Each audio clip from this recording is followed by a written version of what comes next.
coming out here after 30 years. Yeah, I ain't got nothing, but I'm gonna have something because I'm rich in personality, you know, and I'm rich in love. My family love me, and that's really all that counts.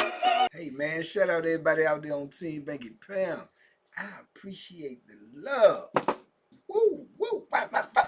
Man, I appreciate the support. Man, yeah, a little bit fast thing. Listen, man, we coming down to the wire for this meet and greet. We coming down to the wire, man. What are you gonna do? You gonna do a barbecue? You gonna pull up on a brother or what, man? Come give me the love, man. I appreciate you. If you follow me, if you watched any video, if you liked any video, if you shared any video, if you made any comment, any of that, man. If you ever seen any of my content, man, you are welcome to this meet and greet. I want you to come, show up, show out. We're going to have some good food, some good times, some good laughs, and make some good memories. So get your tickets today, man, at Hardcore Boxing News. I appreciate each and every one of y'all. 2025 is coming.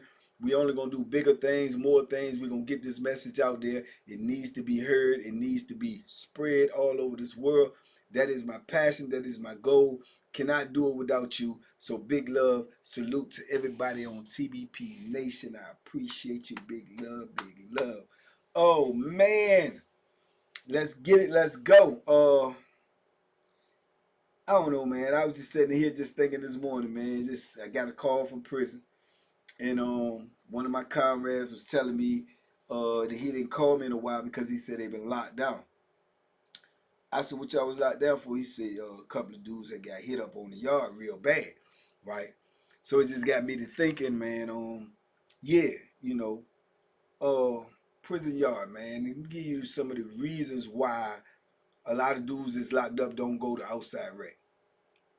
Outside rec is the prison yard. That outside rec, man, is dangerous, man. It is truly a dangerous place. Dare I say, probably one of the most dangerous places on earth. And you might ask me, what you mean by one of the most dangerous places on earth? It's because, just think about it, a prison yard, especially like a level 4, level 5, level 6 prison yard. This is what's on the prison yard.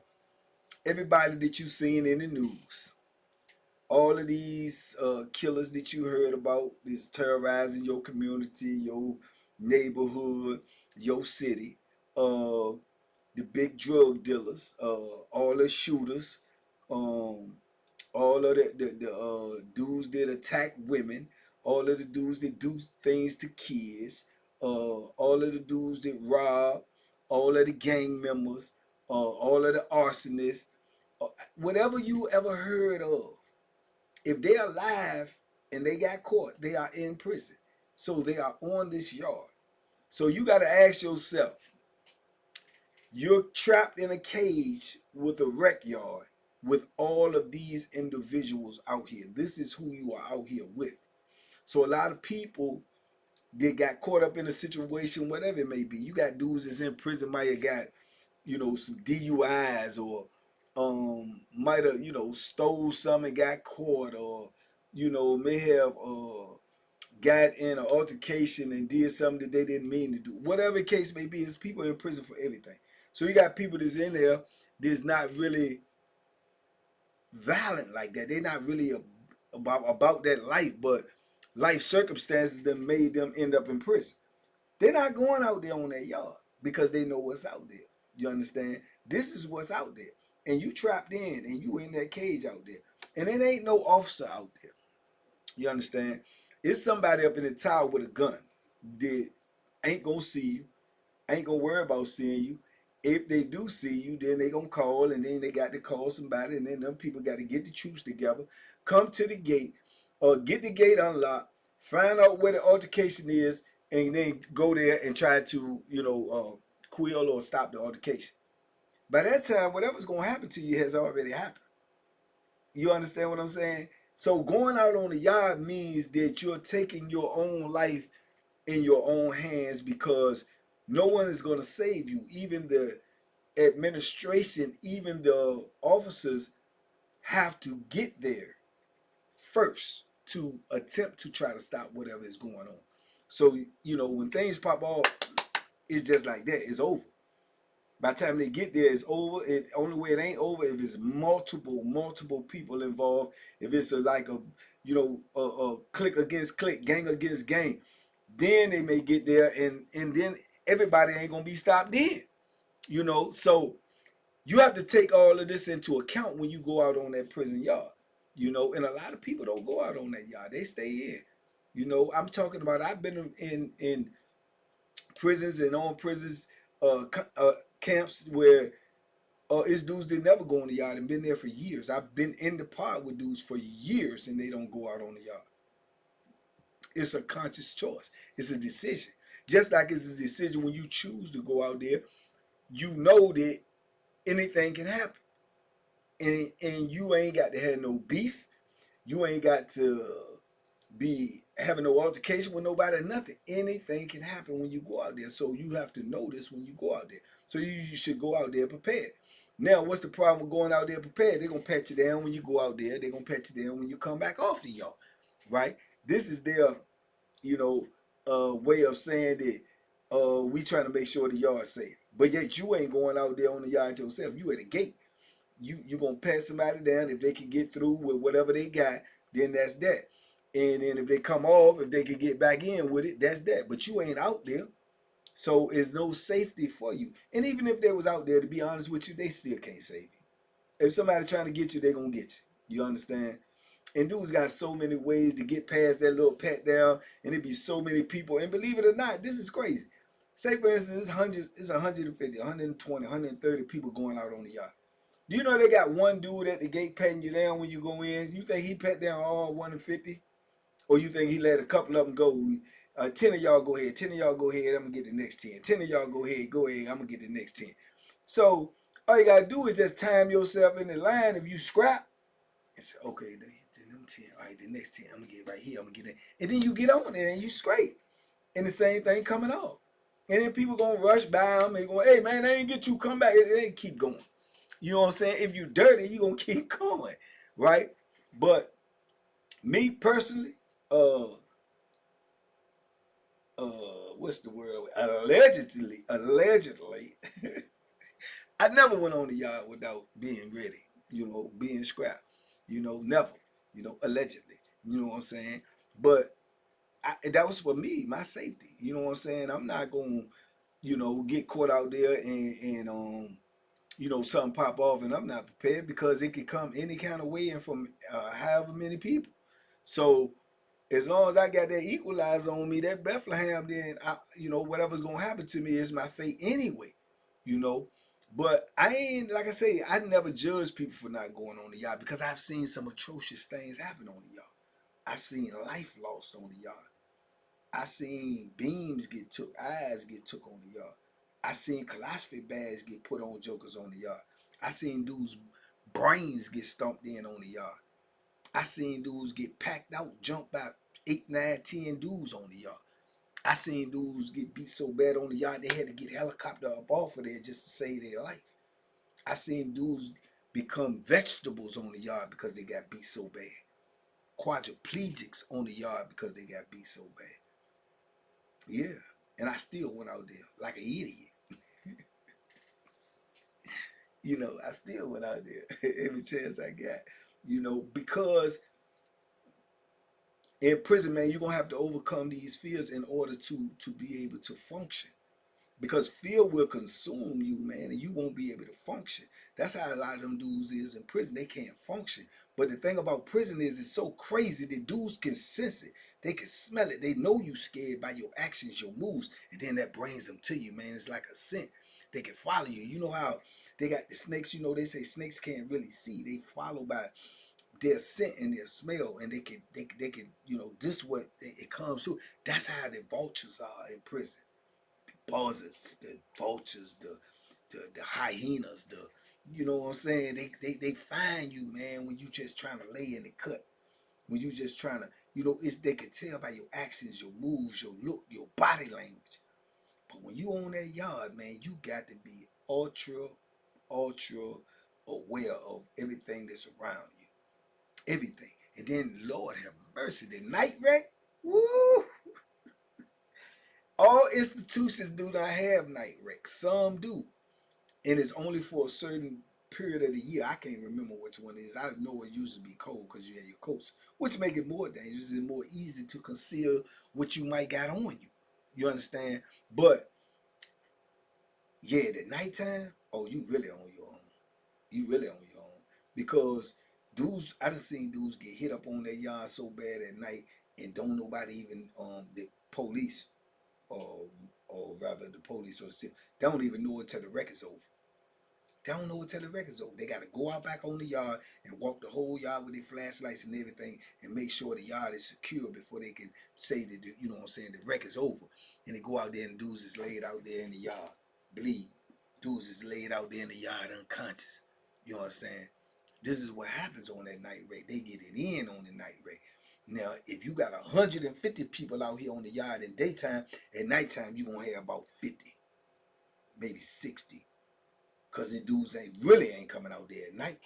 They really not coming out there at night. Because you on your own and it's dark and it's a blind spot. And that's when the creep come. You know, dudes walk all up behind you. Always got to turn around, dudes walk behind you and take all running. You know what I'm saying? What you gonna do? What you gonna do? Scream, holler, help, help. What you gonna do? It ain't nothing you can't do. You know, so that's why you got to be aware. That's why you got to be on point. That's why you got to always be looking around. That's why you got to be strapped, you know. But you could choose not to go out there, you know. But if you in prison and this is your life, this is how you living, this is where you got to be, you got to overcome all of that, man.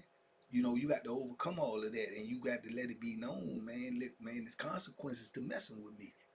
You know, it's consequences to messing with me. You know, and if you ain't willing to do that, man, I advise you not to go out there for real.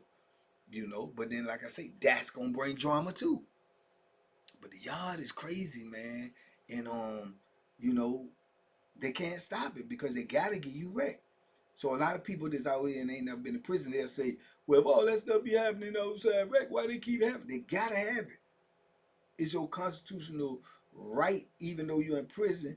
All prisons have to give you a certain amount of time to get exercise and fresh air. They have to, you know. And there's a whole lot to come along with it. They just make sure they safe. They ain't locking themselves. When I first got in prison, they used to lock themselves on the yard. They used to have 2 or 3 officers out there on the yard too.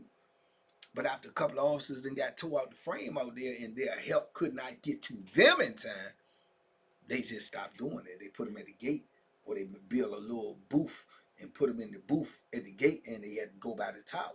You understand?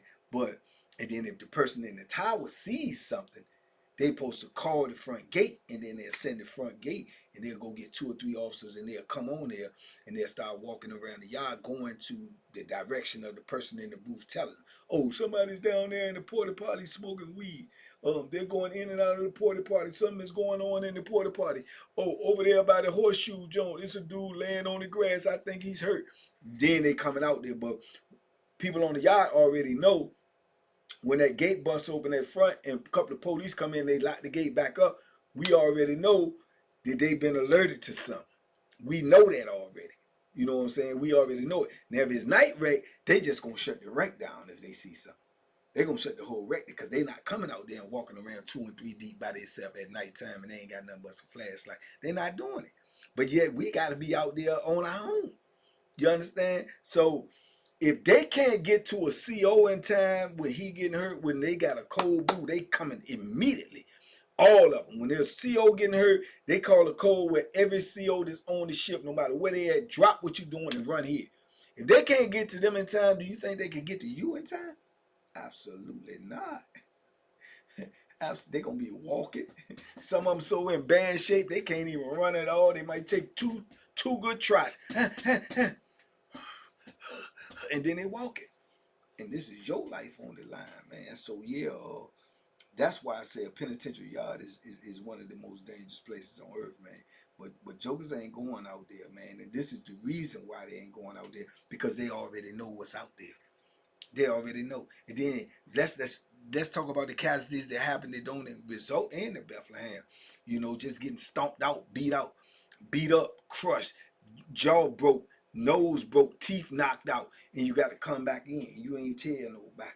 Then you lay it all up in your cell with your buck neck is missing, your face swole all up because they done stomp you out on the yard. And then you scared to tell, you scared to get some medical help because now you a snitch too. See what I'm saying? So if you get caught out there on that yard and you ain't got that thing on you and people want to do you dirty and you cannot defend yourself, they going to do you dirt ball dirty out there. Believe that. Believe that. They're going to do you dirt ball dirty out there, you know, and leave you out there, and you going to have to fend for yourself. So, you know, it is what it is, man. But that's exactly what be going on a level 4, level 5, level 6 prison yard. Probably on 3s too. I done been on 3s. It ain't too much different. It ain't too much different. You know what I'm saying? But yeah, it's a dangerous place, man. And you know, like I say, that's where a lot of life is lost. You know, on the rec yard. A lot of it, you know, because dudes got more room to move around. Some dudes be so nervous, pervious, they want to do something, but they scared, so they got to be around all their homeboys. All their homeboys might not be in the block with them, but they in the building. So when we go to rec, they going to be out there. That's when they get their heart. That's when they get their courage. That's when they let somebody put the battery in their back. That's when somebody get, man, go chop them down then. We got your back. And they run down on you. They run down on you. You see what I'm saying? So you could be in the block having issues with a dude, but it's just been words, but you know he's a coward, and you can let him know he's a coward and he ain't gonna do nothing, and then he don't do nothing, and he cower down, and then when he go out on the yard, and all his homeboys out there, and he get with his homeboys, and one of them passing one of them Bethlehems and say, go get him, we got your back. That's when you got to be aware. Because that's when they get hard. They get hard when they got somebody that's going to back them up. So that's when you got to be prepared to chop him down and then go run at his crew. Let them know I'm going to get you too. I'm going to get every one of you if I see you. If I see you, you know what it is. Because I know you put him up to it because he ain't had a heart to do this himself. You see what I'm saying? You have to have that type of mentality. You have to have it in penitentiary. You know, it's messages being sent in the penitentiary every day. It's just a matter of what message you gonna send. And you have to send a message, man, that, hey, man, there's gonna be some real consequences messing with me, dog. Real consequences, you know what I'm saying? You know, life-threatening consequences. And that yard, man, is crazy. I probably done seen everything that you could possibly see happen on a prison yard. Like I said, I done seen life being taken on there multiple times. Multiple times, you know. So it is what it is, man. But hopefully, man, you know, like I say, brothers will get it together and they'll understand, man, that you know, we only fighting against ourselves, man, because we all in the same position. You know, same truck hit me, hit you. We all locked up. But they got that psychology and they're so twisted that they'll make us fight each other before we rebel against them. And that's just what it is. But my message is we got to keep these youngins from going to prison so they won't have to live this type of life. It ain't too many dudes out here with this type of, that's out here running around on the street right now that you know today they can live that type of life, man. They ain't ready for to be by themselves with just that Bethlehem in their hand and go against whatever come against them. They ain't ready to kill it, anything that's trying to kill them. They not built for that because they not cut from that type of cloth. It's either going to be in you or it's not. You know, and if you don't want to live that type of life, if you don't want to go through those type of things, man, you gotta get yourself together while you're out here, man. You better get yourself together while you're out here. I'm telling you that right now. Because once you get in there, all bets are off, man. And this is the lay of the land. This is the rules of the penitentiary. You're on your own, survival of the fittest. And that's what it is, man. In a prison yard, we'll teach you that sooner than you know. It ain't gonna take long. It ain't gonna take long, you know. But anyway, just wanted to say that, man. Look, man, right now, you know, my focus is on this meet and greet. I'm trying to get prepared for that. I'm trying to get ready for that, and I'm asking y'all to pull up and show out. It's gonna be some guests there that y'all ain't expecting. There's gonna be some people there that you might have heard their name before, whatever the case may be. It's gonna be a lot of little surprises, man. But we trying to make it a great event. It's our first event. We trying to make it memorable, and you know, make it a memory of yours by showing up, man. Contact Hardcore Boxing News, man, for all information, all tickets, all inquiries, all Raffle tickets, all donations, hardcore boxing news, man.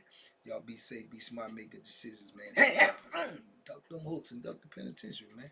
You understand me? Hey, man. Let J. Paul know, man. It's another 58-year-old joker want that smoke too. But my hands ain't gonna be in my pocket, and I ain't gonna be biting no gloves.